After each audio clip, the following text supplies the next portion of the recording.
You know what's fun? Flopping top pair in a multi-way pot. You know what's not fun? The worst turn card in the world in a multi-way pot.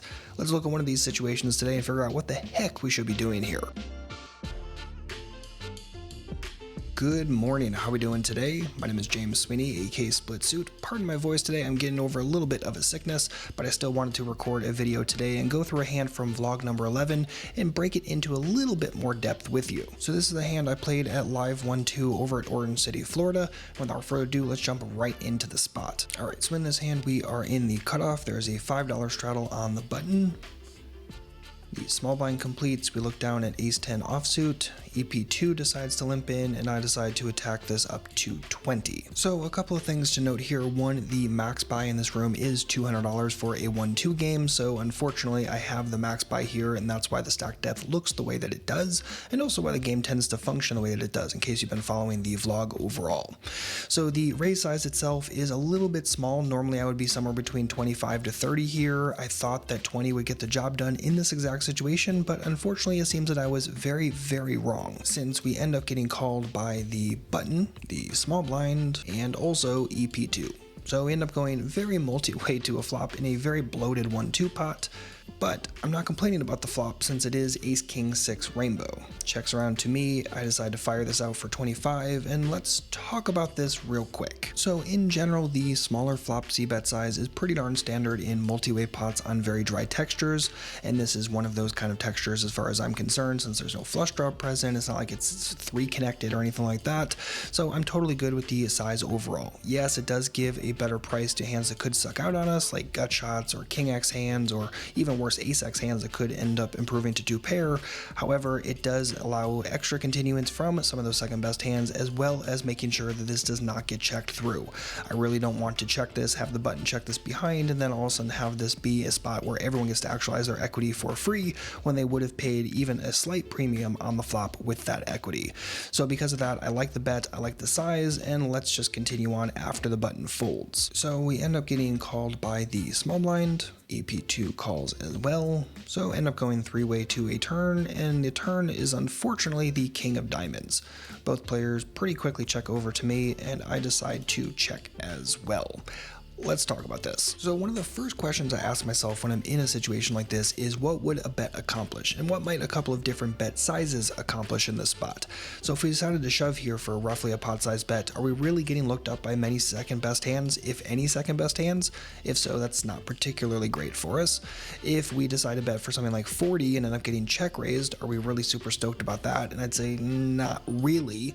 And then another thing I consider when I'm analyzing hands like this off table is, what does a solver say in a situation like this? In a first glance you might say, well, this is a multi-way pot, and that doesn't really apply since solvers do heads up pots. But no, simple 3-way actually does multi-way solving in 3-way situations just like this. So this is simple 3-way. If you're interested in learning more about it, just go to splitsuit.com/simple3way. Also, that gives you an automatic 10% off code if you're interested in picking up the software yourself. But let's just look at this situation. Let's start with the flop, and I want to do 2 different kinds of expiration on this. One with the actual solver output, and then one with a node locked approach to how I think 1-2 players would approach this situation on the flop, because that's going to impact the overall turn idea and what the solver thinks we should be doing there. So a couple of things right off the bat. Because simple 3-way is a 3-way solver, it's not going to look at a 4-way situation, so it's not exactly correct because the button would have some impact in this, but I just simplified it out for the fact that we're talking about the small blind and EP2. And one quick thing to note over on the flop, you notice how much the solver thinks that they should be checking. They think the small blind should be checking 94% of the time, EP2 should be checking roughly 100% of the time, and we should be betting here overall with some size about 70% of the time. And just for the record, if you're looking at the overall details, this is in big blind, so just multiply it by 2 if you want the raw size, both for pot size and bet sizes for this exact hand in a 1-2 game. So we notice here that if we look at the betting range that the solver is suggesting for us right this moment, Ace 10 10 is a green hand, which means it is included in the bets. And if we look at the specific combo we have, which is what, ace of clubs, 10 of hearts, we're in a situation where the solver is like, yep, definitely make sure to fire this out, and that's going to be all good. So I'm on board with the fire right this moment, or at least back on the flop. And then once we decide to bet and get called in both spots, now let's see what the solver thinks we should be doing over on the turn, because that's where things get a little bit interesting after both players again check to us. So after both players check, the solver is suggesting that we check as well about 85% of the time. And if we hover over here, we notice that our ace 10 is definitely a check a very, very large chunk of the time. There's a little bit of betting in there, but overall the solver is definitely more on board with checking in this exact scenario. Now, while this analysis might be interesting, since we're talking about the exact solver output, what I think is also more interesting and possibly more useful is to node lock our opponents and think about what would actual live 1-2 players actually check call with on the flop, because that can massively impact the turn overall.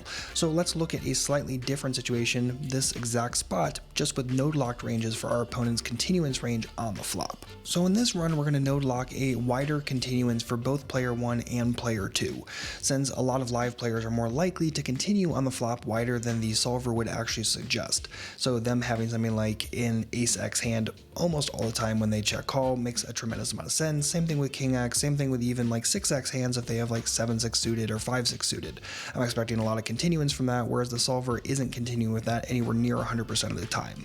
So you do notice the higher percentage ranges right here, and then once we actually recalc that and node lock those things in, you notice that the solver still likes me checking a tremendous amount of the time, roughly 79%. And if we hover over and look at our ace 10, that's still going to be a check a large chunk of the time out of the solver. And one other thing that I think is worth noting here is notice the solver's overall suggestion for both players. Instead of checking the turn, it actually suggests that they should be betting a pretty decent chunk of the time and just leading out, since the turn card is just so good for their ranges. I mean, it's suggesting that the small blind here should be firing this about 44-ish% of the time. The other player after the small blind check should be firing this about a third of the time. I mean, this is actually pretty impressive and something that a lot of players just simply do not have in their range at all. And again, I think is curious and worth noting here. And this is especially after the ranges are node locked. Again, having those wider ranges, a higher continuance of things like king x in that range is definitely impacting the overall suggestion from the solver in this spot. So of course, in real time, you're not going to be using an actual solver and you're not going to have direct solver output, but it is interesting to do some of this post-hand analysis to explore these kind of spots and make sure that your actions are lining up with the solver, or at least understanding what the solver might actually suggest, and more importantly, why. And I think as a bonus feature, doing not only the regular run for what does the solver say every single player should be doing, what are those exact perfect GTO ranges, but also if you node lock anything and change those to mimic something that a live player or your actual opponent type might actually do, can be extremely useful. It's a little theoretical at first, but over time with practice, you're going to get some of the bigger picture takeaways like this situation. Again, two big takeaways are your opponent should be firing the turn a lot more than they almost certainly are, and then number two, this is almost certainly a check behind. So I like my check in this spot. Now, as it pans out, the river is a very interesting card. It is the 10 of diamonds giving us 2 pair.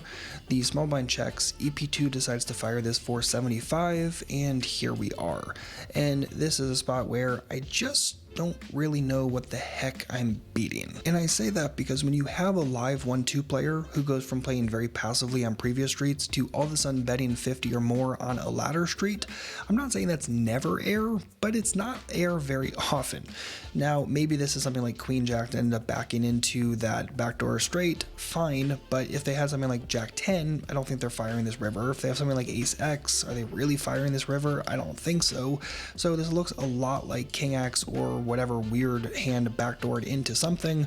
I think at the end of the day, I'm probably not good enough for the time to justify making this call here. And for what it's worth, if you're curious, if we run this through and plug in the 10 of diamonds on the river, the solver, if we're looking at a check from the small blind, bet from player 2, this is a spot where the solver is like, yep, ace 10 is all red, which means it is 100% fold.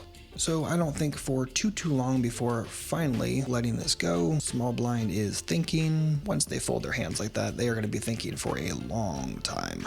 And after about 2 minutes, finally puts in the call with King Deuce of Hearts. And EP2 shows King 8 of spades, and they both end up chopping my pot. So really sweet case turn card, but by the same token, I think this was a pretty easy spot to dodge a bullet and not put in any more money. And again, because the EP2 player decided to size their bet the way they did on the river, really one of those spots where I think it's just so obviously going to be a king from them such a large chunk of the time, it doesn't make any sense for me to try to hero this off. The fact that I rivered the 10 giving me 2 pair is completely useless and meaningless in this situation, and again it really boils down to what do you think that betting range looks like. And in this spot I think it's going to be too strong for me to give action, so easy spot to dump it, let it go, and let them chop this pot. What are you going to do? So that was just one hand from this entire vlog episode. If you want the entire vlog, make sure to look for vlog 11. I'll leave a link for that in the description box if you're interested in watching the entire thing and following along with the entire session. This was an interesting one and a fun one, and this is just one of those hands that got buried into it. And of course, if you're interested in going further with in-depth analysis like this between sessions, I would highly suggest checking out my post-flop workbook if you haven't already. Definitely make sure to focus on the hitting versus missing turns chapter and also the runouts chapter for developing a real intuition on future board texture. Going to be very, very helpful and helps you plan for not just cards like this, but also understanding how often a turn or a river or a future card is going to be something bad versus something meh versus something excellent for you. And that's going to wrap it for this one. Thank you so much for hanging out today. If you have any comments or questions, please do not hesitate to let me know. Otherwise, I'll see you back shortly with a brand new video, and hopefully my cold will be gone by that point and I'll get my voice back to full %. But in the meantime, good luck out there and happy grinding.